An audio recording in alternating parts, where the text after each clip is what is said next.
Cancer നിങ്ങളുടെ ശത്രുവിനെ അറിയുക എന്നതാണല്ലോ നമ്മുടെ ചർച്ചാവിഷയം. ക്യാൻസറിനെക്കുറിച്ച് പറയുമ്പോൾ നമ്മുടെ മനസ്സിലേക്ക് വരുന്ന ചില ചോദ്യങ്ങളുണ്ട്. ക്യാൻസറിന് എത്ര പഴക്കമുണ്ട്?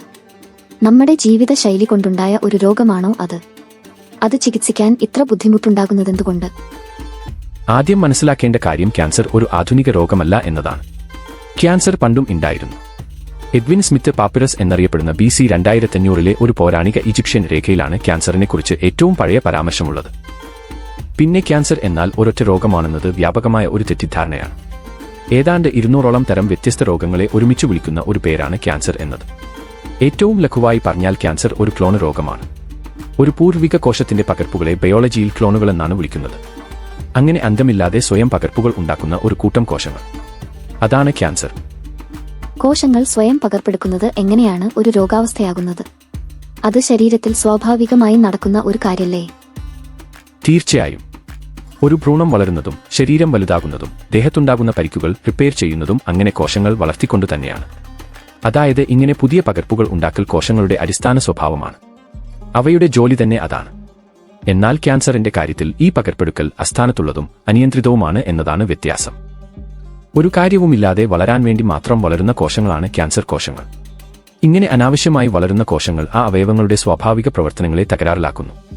ആ പ്രക്രിയ ഒന്ന് ലളിതമായി വിവരിക്കാമോ? കോശങ്ങളെ വിഭജനത്തിന് പ്രേരിപ്പിക്കുന്ന ജീനുകളാണ് ഓങ്കോജീനുകൾ. അതുപോലെ വിഭജനം നിർത്താനുള്ള ഉത്തരവ് കൊടുക്കുന്ന ജീനുകളാണ് ട്യൂമർ സപ്രസർ ജീനുകൾ. ഒരു വാഹനത്തിന്റെ ആക്സിലറേറ്ററും ബ്രേക്കും പോലെ എന്ന് കരുതാം. വളരാനോ അല്ലെങ്കിൽ പരിക്കുകൾ റിപ്പയർ ചെയ്യാനോ കൂടുതൽ കോശങ്ങൾ ആവശ്യമായി വരുമ്പോൾ ഓങ്കോജീനുകൾ ഉണരുന്നു. കോശങ്ങൾക്ക് വിഭജിക്കാനുള്ള നിർദ്ദേശങ്ങൾ കൊടുക്കുന്നു. ആവശ്യത്തിന് കോശങ്ങൾ ആയിക്കഴിഞ്ഞാൽ ട്യൂമർ സപ്രസർ ജീനുകൾ ബ്രേക്കിടുന്നു. അതനുസരിച്ച് കോശങ്ങൾ പ്രവർത്തനം നിർത്തുന്നു. ഇതാണ് സാധാരണ നടക്കുക. എന്നാൽ ക്യാൻസറിന്റെ കാര്യത്തിൽ ചില കോശങ്ങൾ ഈ നിർദ്ദേശങ്ങൾ അനുസരിക്കാൻ കൂട്ടാക്കുന്നില്ല എന്നതാണ് പ്രശ്നം. നിയന്ത്രണം വിട്ടു കുതിച്ചുകൊണ്ടിരിക്കുന്ന അല്ലെങ്കിൽ ബ്രേക്ക് നഷ്ടപ്പെട്ട ഒരു വാഹനം പോലെയാണ് ക്യാൻസർ കോശം. അതായത് ക്യാൻസർ നമ്മുടെ തന്നെ കോശങ്ങളാണ്. ഒരു ക്യാൻസർ കോശവും സാധാരണ കോശവും തമ്മിൽ അങ്ങനെ പറയത്തക്ക വ്യത്യാസമൊന്നുമില്ല. നമ്മുടെ നല്ല കോശങ്ങളുടെ പരട്ടയായ ഇരട്ടയാണ് ക്യാൻസർ കോശം എന്ന് പറയാം. ക്യാൻസറിന്റെ കാര്യത്തിൽ നമ്മുടെ ശത്രു നമ്മൾ തന്നെയാണ്. അപ്പോൾ ക്യാൻസർ എങ്ങനെ ഉണ്ടാകുന്നു? അതിന്റെ കാരണം എന്ത്? ജോൺ ഹോപ്പിൻസിലെ ഓങ്കോളജി പ്രൊഫസറായിരുന്ന ബെർട്ട് വോഗൽസ്റ്റീൻ ഒരൊറ്റ വാചകത്തിൽ ക്യാൻസറിന്റെ സ്വഭാവം വെളിപ്പെടുത്തുന്നുണ്ട്. The revolution in cancer research can be summed up in a single sentence. Cancer is, in essence, a genetic disease. എന്നുവച്ചാൽ ക്യാൻസർ ഒരു ജനിതക രോഗമാണെന്ന്. നിങ്ങളുടെ കോശങ്ങൾ എത്രയും കൂടുതൽ തവണ വിഭജിക്കുന്നുവോ അത്രയും തവണ നിങ്ങളുടെ ക്രോമോസോമുകളുടെ പകർപ്പുകൾ എടുക്കേണ്ടി വരുന്നു. കൂടുതൽ പകർപ്പുകൾ എടുക്കും തോറും അതിൽ തെറ്റുകൾ, അതായത് മ്യൂട്ടേഷനുകൾ വരാനുള്ള സാധ്യതയും കൂടുന്നു. നമ്മുടെ ആയുർദൈർഘ്യം വർദ്ധിക്കുന്നത് അർബുദ വളർച്ചയെ കെട്ടഴിച്ചു വിടുകയാണ് ചെയ്യുന്നത്.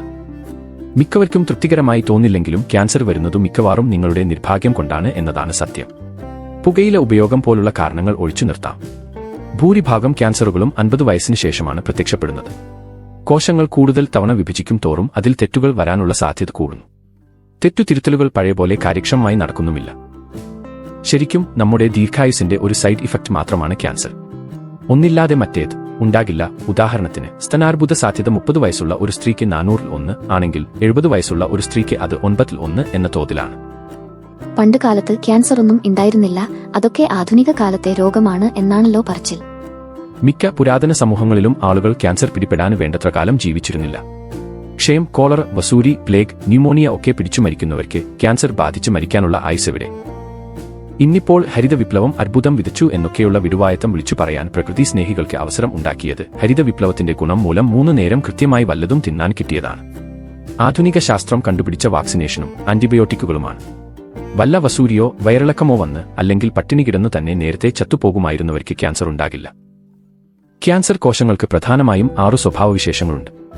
1. വളരാനുള്ള നിർദ്ദേശങ്ങളിലുള്ള സ്വയം പര്യാപ്തത. എന്നുവച്ചാൽ അർബുദ ജീനുകളുടെ പ്രവർത്തനഫലമായി അർബുദ കോശങ്ങൾക്ക് നിർത്താതെ വിഭജിക്കാനുള്ള സ്വയം പ്രേരണ ഉണ്ടാകുന്നു. അതായത് ഓങ്കോജീനുകൾ അമിതമായി പ്രവർത്തിക്കുന്നു. വാഹനത്തിന്റെ ആക്സിലറേറ്റർ ജാമായതുപോലെ എന്ന് പറയാം. 2. അനുസരണക്കേട്. ക്യാൻസർ കോശം വളർച്ച നിയന്ത്രിക്കുന്ന നിർദ്ദേശങ്ങളോട് പ്രതികരിക്കാതാകുന്നു. അതായത് ട്യൂമർ സപ്രസർ ജീനുകൾ പ്രവർത്തിക്കാതാകുന്നു. വാഹനത്തിന്റെ ബ്രേക്കും പോയി എന്നർത്ഥം. ഇങ്ങനെ ആക്സിലറേറ്ററും ബ്രേക്കും നഷ്ടപ്പെടുന്നത് ശരീരത്തിന്റെ കാര്യത്തിൽ അത്ര അസാധാരണമൊന്നുമല്ല. ഈ നിമിഷം നിങ്ങളുടെ ശരീരത്തിൽ ചിലപ്പോൾ അത്തരം കോശങ്ങൾ ഉണ്ടാകാം. പക്ഷേ അവിടെ ശരീരം അത്തരം കോശങ്ങൾക്ക് സ്വയം നശിപ്പിക്കാനുള്ള ഉത്തരവ് നൽകും. ഏതാണ്ട് എല്ലാ കോശങ്ങളും ഈ ആജ്ഞ അനുസരിച്ച് ആത്മഹത്യ ചെയ്യും. ഇതിനെ അപ്പോപ്റ്റോസിസ് എന്ന് പറയും. 3. സ്വയം മരണം വരിക്കാനുള്ള വിമുഖത. ചില ക്യാൻസർ കോശങ്ങൾ ഇങ്ങനെ അപ്പോപ്റ്റോസിസ് എന്ന ആത്മഹത്യ ചെയ്യാൻ തയ്യാറാകില്ല. കോശങ്ങളെ മരിക്കാൻ സഹായിക്കുന്ന ജീനുകളെയും സംവിധാനങ്ങളെയും ഈ ക്യാൻസർ കോശങ്ങൾ നിർവീര്യമാക്കുകയോ നശിപ്പിക്കുകയോ ചെയ്യുന്നു. 4. അപരിമിതമായ വിഭജനശേഷി. ഇനി ആത്മഹത്യ ചെയ്തില്ലെങ്കിൽ പോലും സാധാരണഗതിയിൽ ഒരു നിശ്ചിത തവണ വിഭജിച്ചു കഴിഞ്ഞാൽ കോശവിഭജനം താനേ നിൽക്കും. ഇതിനെ ഹേഫ്ലിക് ലിമിറ്റ് എന്ന് പറയും. ഇവിടെ ക്യാൻസർ കോശങ്ങൾ ഹേഫ്ലിക് ലിമിറ്റും കടന്നു പോകുന്നു. ക്രോമോസോമുകളുടെ അറ്റത്ത് ടീലോമിയർ എന്നൊരു ഭാഗമുണ്ട്. ഓരോ തവണയും കോശവിഭജനം നടക്കുമ്പോൾ ഈ ടീലോമിയർ ചെറുതായി വരും. ഒടുവിൽ ടീലോമിയർ തീരുന്നതോടെ കോശങ്ങളുടെ വിഭജനവും നിൽക്കും. കോശങ്ങളുടെ ആക്സിലറേറ്ററും ബ്രേക്കും പോയാൽ പോലും കുറെ ഓടിക്കഴിഞ്ഞാൽ ഇന്ധനം തീർന്നു വണ്ടി താനെ നിൽക്കും എന്നർത്ഥം. ഇവിടെ ക്യാൻസർ കോശങ്ങൾ സ്വന്തമായി കൂടുതൽ ടീലോമിയർ നിർമ്മിക്കാനുള്ള കഴിവ് നേടുന്നു. അതുവഴി അനന്തമായി വിഭജിച്ചുകൊണ്ടിരിക്കാനുള്ള കഴിവും. അങ്ങനെ അമരത്വം നേടിയ, അതായത് വാർദ്ധക്യത്തെ അതിജീവിച്ച നമ്മുടെ തന്നെ കോശങ്ങളാണ് ക്യാൻസർ കോശങ്ങൾ. 5. സ്വയം ജീവിതമാർഗം തേടൽ. സാധാരണഗതിയിൽ അമിതമായ കോശവിഭജനം നടന്നാൽ അവയ്ക്കുള്ള പോഷണങ്ങൾ ശരിയായി ലഭിക്കാതെ അവ നശിക്കേണ്ടതാണ്. ഇവിടെ പുതിയ കോശങ്ങൾക്കുള്ള പോഷണം എത്തിക്കാനുള്ള രക്തക്കുഴലുകളും മറ്റും ഈ ക്യാൻസർ കോശങ്ങൾ സ്വയം ഉണ്ടാക്കുന്നു, അതായത് ട്യൂമർ ആൻജിയോജനസിസ്. 6. കുത്തിത്തിരിപ്പുണ്ടാക്കൽ. ഒരു കാര്യവുമില്ലാതെ മറ്റു അവയവങ്ങളിൽ കടന്നുകയറി അവിടെയും ഇതേ പ്രശ്നങ്ങളുണ്ടാക്കുന്നു. ഇതിനെ മെറ്റാസ്റ്റാസിസ് എന്ന് പറയും. ഇതിന്റെ ഫലമായി ഇത്തരം വിമത കോശങ്ങൾ ശരീരം മുഴുവൻ വ്യാപിക്കുന്നു. ഏറ്റവും ലളിതമായി പറഞ്ഞാൽ ഈ 6 സവിശേഷതകളും കാണിക്കുന്ന 200ഓളം വരുന്ന രോഗങ്ങളെ പൊതുവായി വിളിക്കുന്ന പേരാണ് ക്യാൻസർ. ഇതിലെ ശ്രദ്ധേയമായ കാര്യം എന്തെന്നാൽ ക്യാൻസറിന്റെ ഈ സ്വഭാവവിശേഷങ്ങളെല്ലാം ശരിക്കും സാധാരണ കോശങ്ങളുടെ സ്വഭാവവിശേഷങ്ങൾ തന്നെയാണ് എന്നതാണ്. ഉദാഹരണത്തിന് ക്യാൻസർ കോശങ്ങൾ മറ്റു അവയവങ്ങളിൽ കുടിയേറുന്ന മെറ്റാസ്റ്റാസിസ് നോക്കുക. പ്രതിരോധ വ്യവസ്ഥയിലെ കോശങ്ങൾക്ക് അണുബാധയുള്ള സ്ഥലത്തേക്ക് നീങ്ങാൻ നിർദ്ദേശം നൽകുന്ന അതേ ജീനുകൾ പ്രവർത്തിപ്പിച്ചുകൊണ്ടാണ് ക്യാൻസർ കോശങ്ങൾ മറ്റു അവയവങ്ങളിലേക്ക് നീങ്ങി അവിടം കയ്യേറാനും ഉപയോഗിക്കുന്നത്. പ്രതിരോധ കോശങ്ങൾക്ക് മാത്രം അനുവദിച്ചു കൊടുത്തിട്ടുള്ള പെർമിറ്റാണ് ക്യാൻസർ കോശങ്ങൾ അനധികൃതമായി ഉപയോഗിക്കുന്നത്. മുറിവുകൾ ഉണങ്ങാൻ പുതിയ രക്തക്കുഴലുകൾ സൃഷ്ടിക്കാനുള്ള അതേ ജീനുകൾ തന്നെയാണ് ക്യാൻസർ കോശങ്ങൾക്ക് പോഷണമെത്തിക്കാൻ ഹൈജാക്ക് ചെയ്യപ്പെടുന്നത്. അതായത് ക്യാൻസറിൽ ഒന്നും പുറമേ നിന്ന് വരുന്നതല്ല, ഒന്നും പുതുതായി നിർമ്മിക്കപ്പെടുന്നതുമല്ല. ക്യാൻസർ ജീനുകൾ നമ്മുടെ ശരീരത്തിന് അന്യരല്ല, മറിച്ച് നമ്മുടെ കോശങ്ങളിലെ പ്രധാനപ്പെട്ട ചുമതലകൾ വഹിക്കുന്ന അതേ ജീനുകൾ അനധികൃതമായി ഉപയോഗിക്കുന്ന വിമത കോശങ്ങളാണ്. ഒരു ക്യാൻസർ കോശത്തെ ഏറ്റവും നന്നായി ഉപമിക്കാൻ പറ്റുക ഒരു തീവ്രവാദിയുമായാണ്. അതേപോലെ തീവ്രവാദത്തെ ഏറ്റവും നന്നായി ഉപമിക്കാൻ കഴിയുക ക്യാൻസറുമായാണ്. ഒരു തീവ്രവാദി ആ രാജ്യത്തെ ഒരു പൗരൻ തന്നെയാണ്. ഒരു രാജ്യത്തെ സാധാരണ ഒരു പൗരൻ കിട്ടുന്ന അതേ അവകാശങ്ങളും അധികാരങ്ങളും സൗകര്യങ്ങളും ഉപയോഗിച്ചുകൊണ്ടാണ് ഒരു തീവ്രവാദി രാജ്യത്തിനെതിരെ പ്രവർത്തിക്കുന്നത്. അതുപോലെ സ്വന്തം രാജ്യത്തിനെതിരെ തിരിയുന്ന നമ്മുടെ തന്നെ ഒരു പൗരനെ പോലെയാണ് ഒരു ക്യാൻസർ കോശം. ഇനി ഇതിന്റെ ചികിത്സാരീതികളെക്കുറിച്ച് പറയാമോ? ശരീരത്തിന് ആവശ്യമില്ലാത്ത, സ്വയം ഒഴിവാകാനുള്ള നിർദ്ദേശങ്ങൾ അനുസരിക്കാത്ത ഈ കോശങ്ങളെ ബലമായി നശിപ്പിക്കുക എന്നതാണ് നമ്മുടെ മുന്നിലുള്ള ഏക വഴി. ഈ കോശങ്ങളെ വിഷം കൊടുത്തു കൊല്ലുക തന്നെയാണ് നമ്മൾ ചെയ്യുന്നത്. 1980കൾക്കു മുൻപ് ക്യാൻസർ ചികിത്സയുടെ ആയുധങ്ങൾ മിക്കവാറും ഉണ്ടാക്കിയെടുത്തിരുന്നത് ക്യാൻസർ കോശങ്ങളുടെ 2 അടിസ്ഥാന ബലഹീനതകളെ ചുറ്റിപ്പറ്റിയായിരുന്നു. ഒന്നാമതായി, മിക്ക ക്യാൻസറുകളും ശരീരമാസകലം വ്യാപിച്ച് മറ്റ് അവയവങ്ങളിൽ കടന്നുകയറി പ്രശ്നങ്ങൾ ഉണ്ടാക്കുന്നതിനു മുൻപ് പ്രാദേശികമായ ഒരു രോഗമായാണ് തുടങ്ങുന്നത്. ശസ്ത്രക്രിയയും റേഡിയേഷനും ഈ ബലഹീനതയാണ് ഉപയോഗിക്കുന്നത്. ക്യാൻസർ നേരത്തെ കണ്ടെത്തി കോശങ്ങൾക്ക് പടരാൻ കഴിയുന്നതിനു മുൻപ് തന്നെ അവയെ മുറിച്ചു മാറ്റുക, അല്ലെങ്കിൽ റേഡിയേഷൻ ഉപയോഗിച്ച് ആ കോശങ്ങളെ കരിച്ചു കളയുക. അതായത് തീവ്രവാദത്തെ നേരിടുന്ന അതേ രീതിയിൽ ക്യാൻസറിനെ മുളയിലെ നുള്ളുക. ക്യാൻസർ ആ ഘട്ടം കടന്ന് കൂടുതൽ സ്ഥലങ്ങളിലേക്ക് വ്യാപിച്ചിട്ടുണ്ടെങ്കിൽ, അല്ലെങ്കിൽ രക്താർബുദം പോലെ ദേഹവ്യാപകമായി കാണുന്ന ക്യാൻസറുകളിൽ ഈ മാർഗം ശരിയാവില്ല. അവിടെ രണ്ടാമതൊരു മാർഗം വേണ്ടിവരും. ഇത് ക്യാൻസർ കോശങ്ങളുടെ ഒരു അടിസ്ഥാന സ്വഭാവമായ അമിതമായ വളർച്ചയെ അടിസ്ഥാനമാക്കിയാണ്. ക്യാൻസർ കോശങ്ങളെ നശിപ്പിക്കാൻ ദുർബലമായതെങ്കിലും നമുക്കുള്ള രണ്ടാമത്തെ മാർഗം അമിതമായി വിഭജിക്കുന്ന കോശങ്ങളെ തിരഞ്ഞുപിടിച്ചു നശിപ്പിക്കുക എന്നതാണ്. അമിതമായി വിഭജിക്കുന്ന കോശങ്ങളെല്ലാം ക്യാൻസർ അല്ലെങ്കിലും എല്ലാ ക്യാൻസർ കോശങ്ങളും അമിതമായി വിഭജിക്കുന്നവയായിരിക്കും എന്നാണ് അനുമാനം. 1980കൾക്കു മുൻപ് കണ്ടുപിടിക്കപ്പെട്ട മിക്ക കീമോതെറാപ്പി മരുന്നുകളും ഈ പ്രത്യേകതയെ ലക്ഷ്യം വയ്ക്കുന്നവയാണ്. ഉദാഹരണത്തിന്, അതിവേഗം വളരുന്ന കോശങ്ങൾക്ക് അത്യാവശ്യമായി വേണ്ട ഒരു വിറ്റാമിനാണ് ഫോളിക് ആസിഡ്.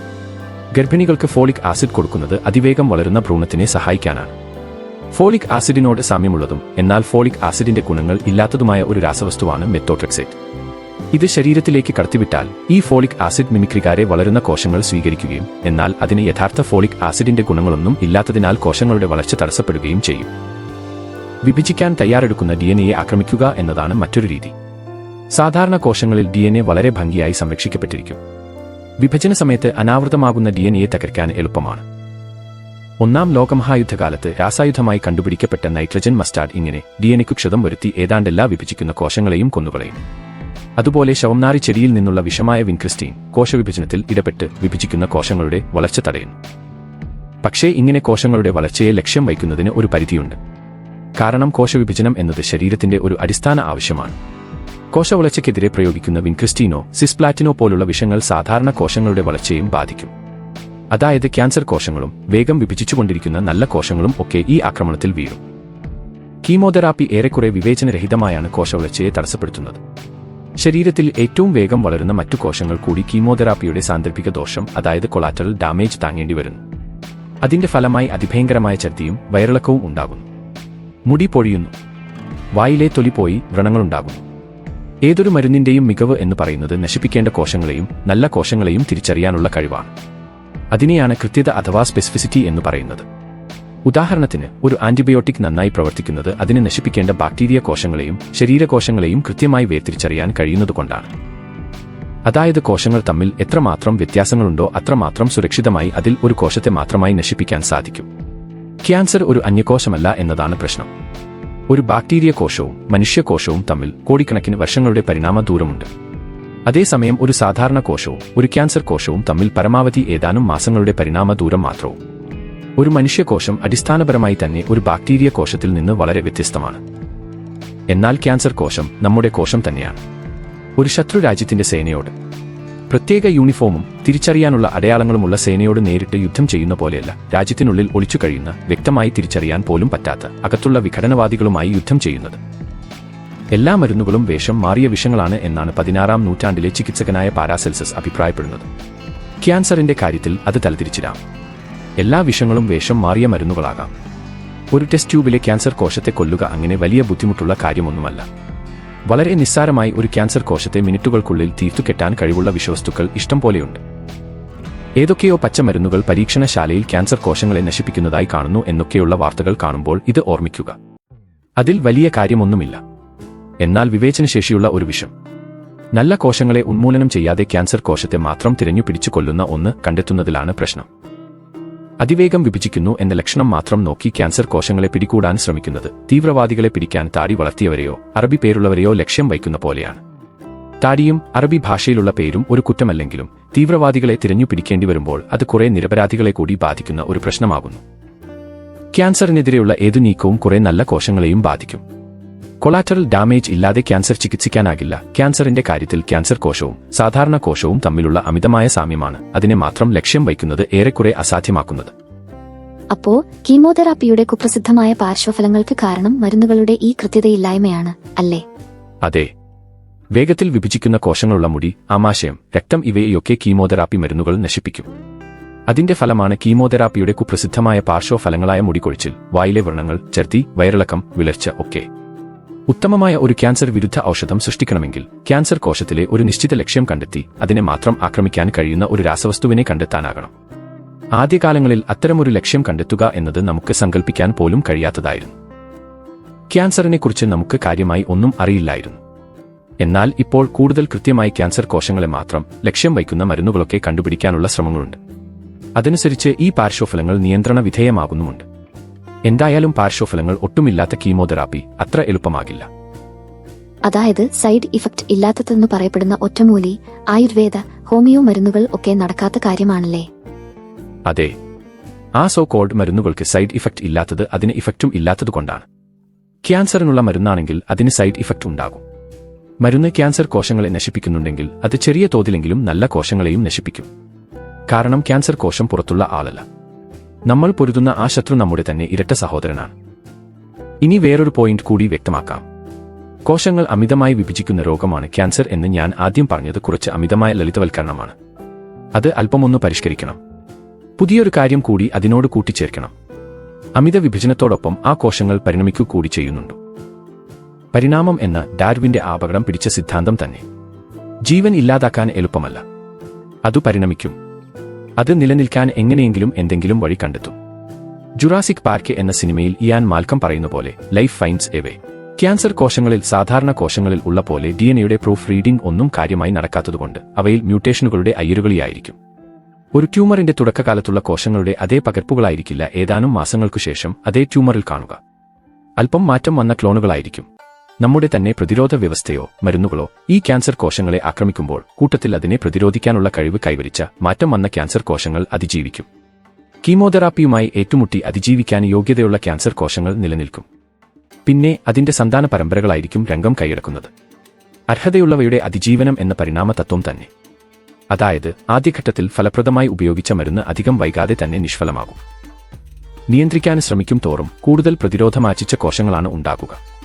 അങ്ങനെ മറ്റു രോഗങ്ങളിൽ നിന്ന് വ്യത്യസ്തമായി പരിണാമത്തിന്റെ അടിസ്ഥാന തത്വം തന്നെയാണ് ക്യാൻസർ അതിന്റെ അതിജീവനത്തിനായി ഉപയോഗപ്പെടുത്തുന്നത്. ഒരർത്ഥത്തിൽ സാധാരണ കോശങ്ങളെക്കാൾ അതിജീവനശേഷിയുള്ളവയാണ് ക്യാൻസർ കോശങ്ങൾ. അപ്പോൾ നമ്മൾ ക്യാൻസർ ചികിത്സയിലെ ആദ്യത്തെ അടിസ്ഥാന നിയമത്തിലെത്തി. ഒരൊറ്റ മരുന്നുകൊണ്ട് ഒരിക്കലും ക്യാൻസർ ചികിത്സിക്കാനാകില്ല.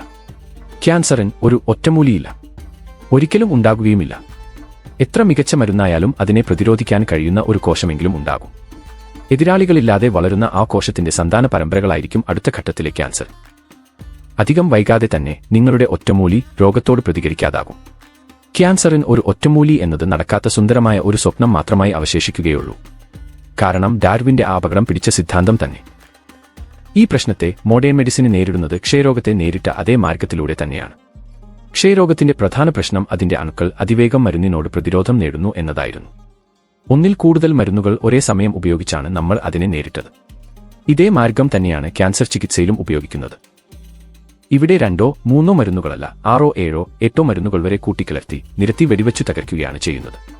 ഓരോ മരുന്നും പല രീതിയിലാണ് ക്യാൻസർ കോശങ്ങളെ നശിപ്പിക്കുന്നത് എന്നതുകൊണ്ട് മരുന്നുകൾ ഒരുമിച്ചു ചേർത്തുള്ള ഈ കാർപ്പറ്റ് ബോംബിംഗ് കൊണ്ട് പ്രതിരോധം ഉണ്ടാകാനുള്ള സാധ്യത തീരെ കുറയുകയും മരുന്നുകളുടെ നശീകരണ ശക്തി വളരെ വർദ്ധിക്കുകയും ചെയ്യും. ഇനി അടുത്ത പ്രശ്നം. കെമിസ്ട്രിയിലെയും ബയോളജിയിലെയും ഒരു നിയമമാണ് ഫസ്റ്റ് ഓർഡർ കൈനറ്റിക്സ് എന്ന് പറയുന്നത്. മിക്ക മരുന്നുകളും ശരീരത്തിൽ പ്രവർത്തിക്കുന്നത് ഫസ്റ്റ് ഓർഡർ കൈനറ്റിക്സ് പ്രകാരമാണ്. ഈ നിയമപ്രകാരം ഒരു മരുന്ന് ഒരു നിശ്ചിത എണ്ണം കോശങ്ങളെ കൊല്ലുകയല്ല, ഒരു നിശ്ചിത ശതമാനം കോശങ്ങളെ കൊല്ലുകയാണ് ചെയ്യുന്നത്. സ്ഥിരമായ ഈ സംഖ്യ ഓരോ മരുന്നിന്റെയും തനതു സ്വഭാവമാണ്.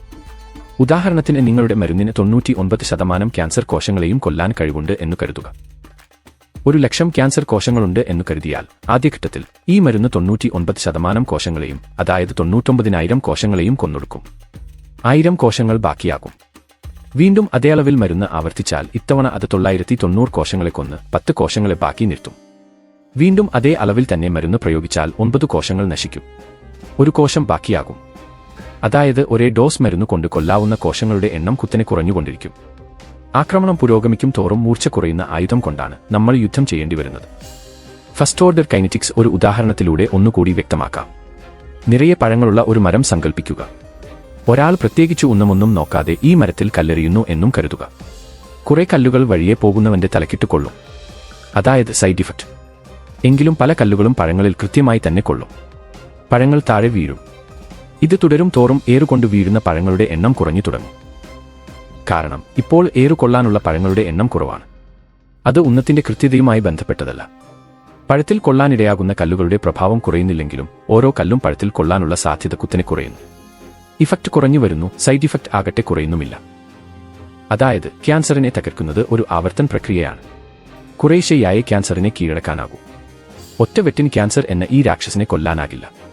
ആദ്യം രാക്ഷസന്റെ ശരീരം പകുതിയാക്കി, പിന്നെ പകുതിയുടെ പകുതിയാക്കി, പിന്നെ ആ പകുതിയുടെ പകുതിയാക്കി, അങ്ങനെ അനവധി മരുന്നുകൾ അനവധി തവണ തുടർച്ചയായി ആവർത്തിച്ചു പ്രയോഗിച്ചുകൊണ്ടേ ക്യാൻസറിനെ കീഴ്പ്പെടുത്താനാകൂ. രോഗം പിൻവാങ്ങുന്നതായി തോന്നിയാലും ചികിത്സ പിൻവലിക്കാൻ പാടില്ല. അവസാനത്തെ ക്യാൻസർ കോശവും വീഴാതെ രോഗശമനം ഉണ്ടാകില്ല. പ്രത്യക്ഷമായ എല്ലാ അടയാളങ്ങളും ഇല്ലാതായി എന്ന് തോന്നിയാലും ചികിത്സ തുടർന്നു കൊണ്ടിരിക്കണം. ക്യാൻസറുമായുള്ള യുദ്ധത്തിൽ ഇനി അടുത്ത പ്രതിബന്ധം ബ്ലഡ് ബ്രെയിൻ ബാരിയർ അഥവാ രക്തമസ്തിഷ്ക രോധമാണ്. നമ്മുടെ ശരീരത്തിന്റെ കമാൻഡ് സെന്റർ എന്ന് പറയാവുന്ന തലച്ചോർ പല രാസവസ്തുക്കൾക്കും കടന്നു കയറാൻ ആകാത്ത വിധം സംരക്ഷിക്കപ്പെട്ടിരിക്കും. രാജാവ് കോട്ടക്കുള്ളിൽ സുരക്ഷിതനായി ഇരിക്കുന്ന പോലെ എന്ന് പറയാം. അങ്ങനെ ആർക്കും ചുമ്മാ ഈ കോട്ടക്കുള്ളിൽ പ്രവേശിക്കാനാകില്ല. അതാണ് ബ്ലഡ് ബ്രെയിൻ ബാരിയർ. നമ്മുടെ ഭക്ഷണത്തിലൂടെ അകത്തെത്തിയേക്കാവുന്ന വിഷങ്ങൾ തലച്ചോറിനെ ബാധിക്കാതിരിക്കാനുള്ള പ്രാചീനമായ ഒരു രക്ഷാസംവിധാനമാണ് ഇത്. ഈ സംവിധാനത്തെയാണ് ക്യാൻസർ സുരക്ഷിതമായി ഒളിച്ചിരിക്കാൻ ഉപയോഗിക്കുന്നത്. ക്യാൻസർ കോശങ്ങൾ തലച്ചോറിൽ കുടിയേറും. എന്നാൽ മരുന്നുകളെ കടത്തിവിടുകയുമില്ല. ശരീരത്തെ സംബന്ധിച്ചിടത്തോളം ക്യാൻസർ കോശങ്ങൾ സ്വന്തം കോശങ്ങൾ തന്നെയാണ്. ക്യാൻസർ കോശങ്ങളെ തീവ്രവാദികളോട് ഉപമിച്ചത് ഓർക്കുക. ക്യാൻസർ കോശം നിയമാനുസൃതമായ പാസ്പോർട്ടും ആധാർ കാർഡും പാൻ കാർഡും കരം അടച്ച രസീതും ഒക്കെയുള്ള ഒരു തീവ്രവാദിയെപ്പോലെയാണ്. ഒരു സാധാരണ പൗരനുള്ള മനുഷ്യാവകാശങ്ങൾ തീവ്രവാദികൾക്കും കിട്ടുന്ന പോലെ സാധാരണ കോശങ്ങൾക്കുള്ള കോശാവകാശങ്ങൾ ഈ ക്യാൻസർ കോശങ്ങൾക്കും കിട്ടും. സുരക്ഷയ്ക്കുള്ള നമ്മുടെ തന്നെ സംവിധാനങ്ങളാണ് ഇവിടെ നമ്മളെ തോൽപ്പിക്കുന്നത്. രാജ്യത്തെ സാധാരണ ഒരു പൗരൻ സംരക്ഷണം കൊടുക്കേണ്ട പോലീസും പട്ടാളവും തീവ്രവാദികൾക്ക് ഒളിത്താവളം ഒരുക്കിക്കൊടുക്കുന്ന പോലെയാണ് ഇത്. അങ്ങനെ വരുമ്പോൾ തലച്ചോറിലേക്ക് മരുന്നുകൾ എത്തിക്കാൻ സുഷ്മനയ്ക്ക് ചുറ്റുമുള്ള ദ്രാവകത്തിൽ നേരിട്ട് കുത്തിവയ്ക്കേണ്ടി വരും. അല്ലെങ്കിൽ തലച്ചോറിലേക്ക് റേഡിയേഷൻ കൊടുക്കേണ്ടി വരും. വൻ അപകട സാധ്യതയുള്ള കടുത്ത പാർശ്വഫലങ്ങൾ ഉണ്ടാക്കുന്ന ഈ മാർഗങ്ങളില്ലാതെ ക്യാൻസറിനെ കീഴടക്കാനാകില്ല. അതായത് ക്യാൻസറിന്റെ ഇത്തരം പ്രത്യേകതകളാണ് ക്യാൻസർ ചികിത്സ ദുഷ്കരമാക്കുന്നത്, അല്ലേ? അതെ. ക്യാൻസറിനെക്കുറിച്ച് ഇതുവരെ പറഞ്ഞത് ഒന്നുകൂടി ചുരുക്കി പറയാം. 1. ക്യാൻസർ എന്നാൽ ഒരൊറ്റ രോഗമല്ല, ഒരേ അവയവത്തിനെ ബാധിക്കുന്ന ക്യാൻസറുകൾ, ഉദാഹരണത്തിന് രക്താർബുദം പോലും, വളരെ വ്യത്യസ്തമായ പെരുമാറ്റ സവിശേഷതകളുള്ള ഒരു കൂട്ടം രോഗങ്ങളാണ്. അവയുടെ ചികിത്സയും ചികിത്സകളോട് അവ പ്രതികരിക്കുന്നതും വ്യത്യസ്തമായ രീതികളിലാണ്. അതിനാൽ ക്യാൻസറിന് ഒരൊറ്റ വാക്സിനോ ക്യാൻസർ മാറ്റുന്ന ഒരു ഒറ്റമൂലിയോ ഒരിക്കലും ഉണ്ടാകില്ല. കീമോതെറാപ്പിയോട് നല്ല രീതിയിൽ പ്രതികരിക്കുന്ന ക്യാൻസറുകളും തീരെ പ്രതികരിക്കാത്തവയുമുണ്ട്. പൊതുവെ പറഞ്ഞാൽ ശരീരത്തിൽ പുറം ലോകവുമായി ബന്ധപ്പെടുന്ന തൊണ്ട, ശ്വാസകോശം, ആമാശയം മുതലായ ഭാഗങ്ങളിൽ ഉണ്ടാകുന്ന കട്ടിയുള്ള ട്യൂമറുകൾ കീമോതെറാപ്പിയോട് നന്നായി പ്രതികരിക്കുന്നവയല്ല. കാരണം അത്തരം കോശങ്ങൾക്ക് പുറം ലോകത്തുള്ള വിഷവസ്തുക്കളുമായി പൊരുതി പരിചയമുണ്ട്. അതായത് പരിണാമത്തിന്റെ ഭാഷയിൽ പറഞ്ഞാൽ കടുത്ത സാഹചര്യങ്ങളിൽ നിലനിൽക്കാൻ കരുത്തുള്ള കോശങ്ങളെ ആ ഭാഗങ്ങളിൽ ഉണ്ടാകൂ. വിഷവസ്തുക്കളെ പുറംതള്ളാൻ അവയിൽ മ്യൂട്ടേഷനിലൂടെ കിട്ടിയ ധാരാളം മാർഗങ്ങളുണ്ടാകും. അതിനാൽ അത്തരം കോശങ്ങൾ കീമോതെറാപ്പിക്ക് അത്ര വേഗം വഴങ്ങിക്കൊടുക്കില്ല. എന്നാൽ പുറം ലോകവുമായി ബന്ധപ്പെടാത്ത രക്തത്തിലെ അർബുദം പോലുള്ളവ കീമോതെറാപ്പിയോട് വളരെ നന്നായി പ്രതികരിക്കും. വലിയ ലോകപരിചയമില്ലാത്ത ഈ കോശങ്ങൾ പെട്ടെന്ന് കീമോതെറാപ്പിക്ക് കീഴടങ്ങും. 2. പലപ്പോഴും 5-8 വ്യത്യസ്ത തരം രാസവിഷങ്ങൾ കൂട്ടിക്കലർത്തി യോജിപ്പിച്ചു കൊടുക്കേണ്ടി വരും. കാരണം ക്യാൻസർ കോശങ്ങൾ പരിണമിക്കുന്നു. 3. ഏതാനും പ്രാവശ്യം മാത്രം കീമോതെറാപ്പി എടുത്തതുകൊണ്ട് മതിയാകില്ല. 1-2 കീമോതെറാപ്പി കൊണ്ട് അത്ഭുതകരമായ ഫലം കിട്ടിയതായി തോന്നുമെങ്കിലും വർഷങ്ങളോളം തുടർച്ചയായോ ഇടവിട്ടോ ചികിത്സ തുടരേണ്ടി വന്നേക്കാം. 4. ക്യാൻസർ കോശങ്ങൾ തലച്ചോറിൽ കയറി ഒളിച്ചിരിക്കാം. നമ്മുടെ ശരീരം തന്നെയാണ് ഇവിടെ മറുപക്ഷം ചേർന്ന് പരോക്ഷമായി നമ്മെ ദ്രോഹിക്കുന്നത്. സാധാരണ കീമോതെറാപ്പി അവിടെ നിഷ്ഫലമാകും. അപ്പോൾ ഒന്നുകിൽ മരുന്നുകൾ സുഷ്മനയ്ക്ക് ചുറ്റുമുള്ള ദ്രാവകത്തിൽ നേരിട്ട് കുത്തിവയ്ക്കേണ്ടി വരും. അല്ലെങ്കിൽ ക്യാൻസർ കോശങ്ങളെ തകർക്കാൻ തലച്ചോറിലേക്ക് നേരിട്ട് റേഡിയേഷൻ കൊടുക്കേണ്ടി വരും. 5. മറ്റു അവയവങ്ങളിൽ കുടിയേറാനുള്ള പ്രവണത അഥവാ മെറ്റാസ്റ്റാസിസ്. ഉത്സവസ്ഥലങ്ങളിലെ നാടകുത്തുകാരെ പോലെയാണ് ക്യാൻസർ. ഒരിടത്തുനിന്ന് ഓടിച്ചുവിട്ടാലും വേറൊരു സ്ഥലത്ത് അത് വീണ്ടും പ്രത്യക്ഷപ്പെടും. ഇത്രയും പറഞ്ഞതിൽ നിന്ന് ഒരു കാര്യം മനസ്സിലാക്കാം. ഒരൊറ്റ റൗണ്ട് കൊണ്ടുള്ള ഒരു നോക്കൌട്ട് വിജയം ക്യാൻസറിന്റെ കാര്യത്തിൽ ഒരിക്കലും സാധ്യമല്ല.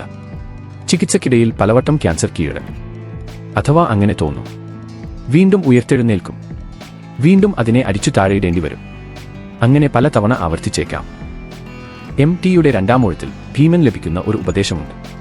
ശത്രുവിനോട് ദേ അരുത്. ദയിൽ നിന്ന് കരുത്തു നേടുന്ന ശത്രു വീണ്ടും നേരിടുമ്പോൾ അജയനാകും. ആ ഉപദേശം തന്നെയാണ് ക്യാൻസറിന്റെ കാര്യത്തിലും പ്രസക്തം. ക്യാൻസറിന് വീണ്ടും ശക്തി സംഭരിക്കാൻ കൂടുതൽ അവസരങ്ങൾ കൊടുക്കരുത്. ക്യാൻസർ ഒരിക്കലും മാന്യമായി പൊരുതുന്ന ഒരു ശത്രുവല്ല. അത് വഞ്ചകനാണ്. ഒളിച്ചിരുന്ന് യുദ്ധം ചെയ്യുന്നവനാണ്. വീണുകിടക്കുന്നവൻ എഴുന്നേൽക്കാൻ അവസരം കൊടുക്കുന്ന മാന്യത അതിനോട് കാട്ടരുത്. ഒരേ സമയം പല ആയുധങ്ങൾ ഉപയോഗിച്ച് തുടർച്ചയായി വെടിവെച്ചു നിരത്തി ശത്രുവിന് തല പൊക്കാൻ അവസരം കൊടുക്കാതെ അടിച്ചു താഴെയിടുക എന്നതാണ് ഇതിനെ കീഴ്പ്പെടുത്താൻ നമ്മുടെ മുന്നിലുള്ള വഴി. രോഗം വീണ്ടും ആവർത്തിക്കാനുള്ള സാധ്യത ക്യാൻസറിന്റെ അടിസ്ഥാന സ്വഭാവമാണ്. കാരണം ശരീരത്തിൽ എവിടെയെങ്കിലും ക്യാൻസർ കോശങ്ങൾ ഒളിച്ചിരിക്കാനുള്ള സാധ്യത അത്ര അധികമാണ്. സ്വന്തം ശരീരം തന്നെ പ്രത്യക്ഷമായോ പരോക്ഷമായോ അതിനെ സഹായിക്കുന്നുണ്ട്. ക്യാൻസറുമായുള്ള ഏറ്റുമുട്ടൽ ഒരിക്കലും 1-2 റൗണ്ടിൽ തീരുന്നതല്ല. 1-2 കീമോതെറാപ്പി കൊണ്ട് രോഗം മാറി എന്ന് കരുതി ഇനി ബാക്കി ചികിത്സയ്ക്ക് സൈഡ് ഇഫക്റ്റ് ഇല്ലാത്ത മുള്ളാത്തയും പ്രകൃതി ജീവനവും മതി എന്ന് കരുതുന്നത് എത്രമാത്രം അബദ്ധമാണല്ലേ. ഈ മുള്ളാത്തയും ലക്ഷ്യതരവും ക്യാൻസർ ശമിപ്പിക്കും എന്ന വ്യാപകമായ വിശ്വാസമുണ്ടല്ലോ. ആദ്യമായി ഏതു ക്യാൻസർ എന്നൊരു ചോദ്യമുണ്ട്. 10-200 തരം ക്യാൻസറുകൾ ഉണ്ടല്ലോ. അതിൽ ഏതു ക്യാൻസറാണ് ഈ മുള്ളാത്തയും ലക്ഷ്മിതരവും കൊണ്ട് മാറുന്നത്, അതോ എല്ലാ ക്യാൻസറുകളും മാറുമോ? ഈ വക മരുന്നുകളിൽ നിറച്ചും ആന്റിഓക്സിഡന്റുകളാണ്. അവ ക്യാൻസർ കോശങ്ങളെ നശിപ്പിക്കും എന്നൊരു വാദം കേട്ടിട്ടുണ്ട്. ആന്റി ഓക്സിഡന്റ് എന്നാൽ സകല രോഗസംഹാരിയാണ് എന്നത് ഒരു തെറ്റിദ്ധാരണയാണ്. ആന്റി ഓക്സിഡന്റുകൾ ലാബിൽ വളരുന്ന കോശങ്ങളിൽ DNA നശിപ്പിക്കുന്ന ഫ്രീ റാഡിക്കലുകളെ നിർവീര്യമാക്കി DNA സംരക്ഷിക്കുന്നതായി കാണുന്നുണ്ട്. ഈ നിരീക്ഷണമാണ് 1980കളിൽ ആന്റിഓക്സിഡന്റുകൾ DNA സംരക്ഷിച്ചുകൊണ്ട് ക്യാൻസറിനെ പ്രതിരോധിക്കാൻ സഹായിക്കും എന്ന ആശയത്തിലേക്ക് നയിച്ചത്. എന്നാൽ ആന്റിഓക്സിഡന്റുകൾ ക്യാൻസറിനെ തടയുന്നതിനു പകരം ഒരുപക്ഷേ സഹായിക്കുകയായിരിക്കാം ചെയ്യുന്നത് എന്നാണ് ചില പുതിയ പഠനങ്ങൾ കാണിക്കുന്നത്. അതിൽ അസ്വാഭാവികമായ ഒന്നും ഇല്ല. ആന്റിഓക്സിഡന്റുകൾ DNA സംരക്ഷിക്കുന്നുണ്ട് എന്നത് ശരി തന്നെയാണ്. പക്ഷേ അതേ ആനുകൂല്യം ക്യാൻസർ കോശങ്ങളുടെ DNAക്കും കിട്ടുന്നുണ്ട് എന്നതാണ് പ്രശ്നം. നമ്മുടെ നല്ല കോശങ്ങളും ക്യാൻസർ കോശങ്ങളും തമ്മിൽ കാര്യമായ വ്യത്യാസമൊന്നുമില്ല എന്ന് പറഞ്ഞല്ലോ. അതായത് നല്ല കോശങ്ങൾക്കു മാത്രമായി ഗുണം ചെയ്യാനോ ക്യാൻസർ കോശങ്ങൾക്കു മാത്രമായി ദോഷം ചെയ്യാനോ ആന്റിഓക്സിഡന്റുകൾക്ക് കഴിയില്ല. ക്യാൻസർ കോശങ്ങളുടെ DNA തകരാറുകൾ പരിഹരിക്കപ്പെടുന്നതോടെ അവ ശരീരത്തിന്റെ പ്രതിരോധ വ്യവസ്ഥയിൽ നിന്ന് കൂടുതൽ സുരക്ഷിതമാകുകയാണ് ചെയ്യുക. പഴയൊരു കഥയില്ലേ, തനിക്കു കിട്ടുന്നതിന്റെ ഇരട്ടി അയൽക്കാരൻ കിട്ടും എന്നു വരം കിട്ടിയ ഒരാളുടെ അതേ അവസ്ഥയാണ് ഇവിടെ. നല്ല കോശങ്ങൾക്കു കിട്ടുന്നതിനേക്കാൾ കൂടുതൽ ഗുണം കിട്ടുക ക്യാൻസർ കോശങ്ങൾക്കാണ്. ബോംബ് വയ്ക്കാൻ വരുന്ന തീവ്രവാദിക്ക് പോലീസ് എസ്കോർട്ട് കൂടി കിട്ടുന്ന ഫലമായിരിക്കും. ഒരുപക്ഷേ ആന്റിഓക്സിഡന്റുകൾ പുതിയ ക്യാൻസർ കോശങ്ങൾ ഉണ്ടാകുന്നത് തടയും എന്നു വന്നാലും അത് നിലവിലുള്ള ക്യാൻസർ കോശങ്ങളെ കൂടുതൽ കരുത്തരും ആക്രമണകാരികളും ആക്കാനാണ് സാധ്യത. മറ്റൊരു വാദം ഇവ പ്രതിരോധ ശേഷി വർദ്ധിപ്പിക്കുന്നു എന്നാണ്. സകലമാന ആയുർവേദ ഹോമിയോ വ്യാചികിത്സകരും അവരുടെ മരുന്നുകളുടെ പ്രവർത്തന രീതിയെക്കുറിച്ച് ചുമ്മാ തട്ടിവിടുന്ന ഒരു വാദമാണ് ഇത്. എന്താണ് ക്യാൻസർ എന്ന് മനസ്സിലാക്കിയാൽ ഈ വാദത്തിന്റെ പൊള്ളത്തരം വ്യക്തമാകും. ക്യാൻസറിൽ നിങ്ങളുടെ പ്രതിരോധ ശേഷി വർദ്ധിച്ചതുകൊണ്ട് പ്രത്യേകിച്ച് കാര്യമൊന്നുമില്ല.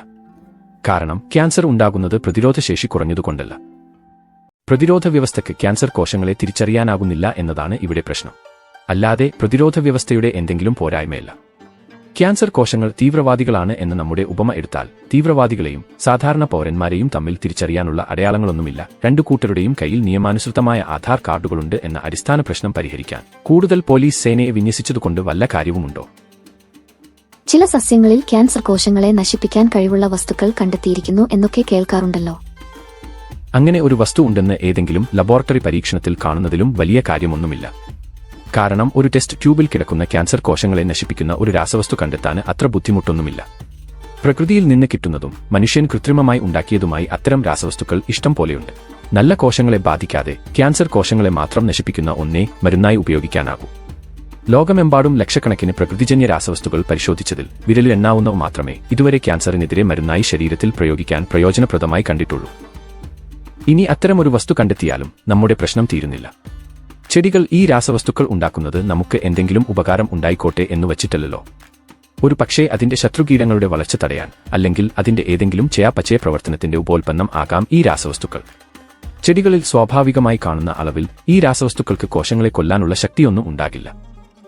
ചെടികളിൽ നിന്നു നമ്മൾ ഉണ്ടാക്കിയെടുത്ത് ഉപയോഗിക്കുന്ന മരുന്നുകളൊക്കെ പ്രകൃതിയിൽ സ്വാഭാവികമായി കാണുന്നതിന്റെ 10,000 മടങ്ങ് ഗാഢതയുള്ളതാണ്.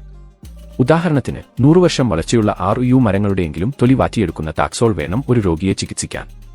ടാക്സോൾ ക്യാൻസർ ചികിത്സയ്ക്ക് ഫലപ്രദമാണ് എന്ന് പറയുമ്പോഴും അതിന്റെ തൊലി ഒരു പിടിയെടുത്ത് തിളപ്പിച്ച് വെള്ളം കുടിച്ചാൽ ക്യാൻസർ മാറ്റാം എന്നു കരുതുന്നത് അബദ്ധമാണ്.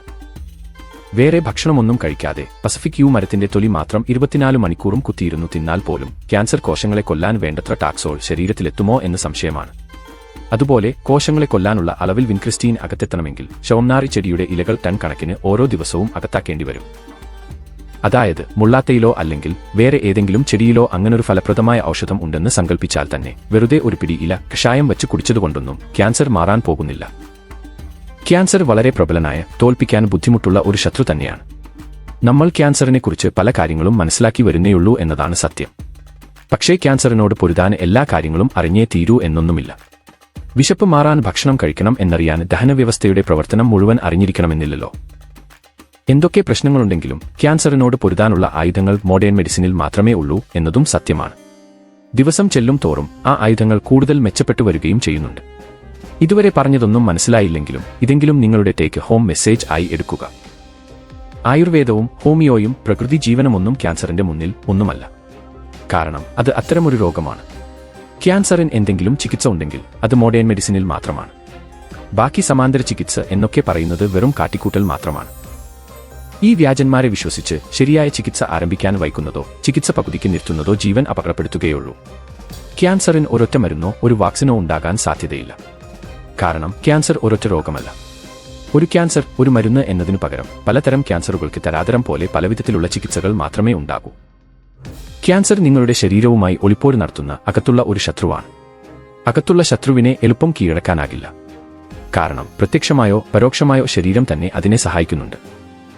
ക്യാൻസർ പൂർണ്ണമായി മാറ്റുക എന്നതിനേക്കാൾ നമുക്ക് ചെയ്യാൻ പറ്റുന്നത് വയസ്സാകുന്നതിന് മുൻപുള്ള മരണം ഒഴിവാക്കുക എന്നതാണ്. മരണം ഒരു അനിവാര്യതയാണ്. അതായത് ക്യാൻസർ മാറ്റുക എന്നതിനേക്കാൾ വയസ്സായി മരിക്കാൻ പാകത്തിന് ആയുസ് ദീർഘിപ്പിച്ചു കൊടുക്കുക. അങ്ങനെ നോക്കിയാൽ മോഡേൺ മെഡിസിനിലെ ക്യാൻസർ ചികിത്സ ഫലപ്രദം തന്നെയാണ്. പല ക്യാൻസറുകളും ഇപ്പോൾ പൂർണ്ണമായി സുഖപ്പെടുത്താൻ കഴിയുന്നുണ്ട്. മറ്റു പല ക്യാൻസറുകളിലും വർഷങ്ങളും പതിറ്റാണ്ടുകളും തന്നെ ആയുസ് നീട്ടിക്കൊടുക്കാൻ ഇന്ന് കഴിയും. ക്യാൻസർ കൂടുതലായി കാണപ്പെടുന്നു എന്ന ധാരണയ്ക്ക് മെഡിക്കൽ രംഗത്തെ പുരോഗതികൾ മൂലം നമ്മൾ ദീർഘായുസ് കൈവരിച്ചത് ഏറ്റവും പ്രധാനപ്പെട്ട ഒരു കാരണമാണെങ്കിലും അതുമാത്രമല്ല കാരണം. ക്യാൻസർ കൂടുതൽ നേരത്തെ കണ്ടുപിടിക്കാനും മരണകാരണമായി അതിനെ കൃത്യമായി ബന്ധിപ്പിക്കാനുമുള്ള നമ്മുടെ കഴിവ് കഴിഞ്ഞ നൂറ്റാണ്ടിൽ അത്ഭുതകരമായ വിധത്തിൽ വർദ്ധിച്ചിട്ടുണ്ട്.